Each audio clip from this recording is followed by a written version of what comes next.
Hi, good morning mga kawaray, welcome to the Wata Vlogs. Ayan, gusto ko lang buksan yung bigay sa akin ng customer kong regalo daw niya sa akin. Ano kayang laman ito? Bomba. Ay, ayun, sombrero siya.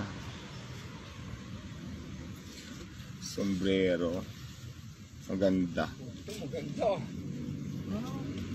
Bait naman customer ko, diba? May nagbigay sa akin ng mga damit, mayroong pang cash, mayroong sombrero. Ayan, mabait naman customer ko, mga gwapo pa. Mamaya, mapakita ko. Customer ko lang sa Diwata Mini Mart. Ayun yung Mini Mart ko, mga buwibili lang sila dito.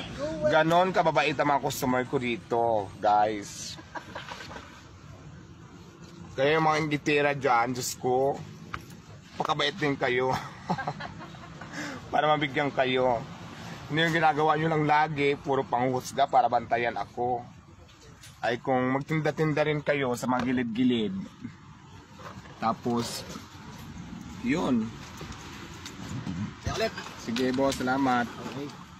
Yun nga, I love it. Sombrerong mahal. Mamahalin siya at saka. Ikaw mo nakabukas na. Na-discharge ka niya. Ilaw? Ayan o. Bukas. Turn light. Ayan, yun nga.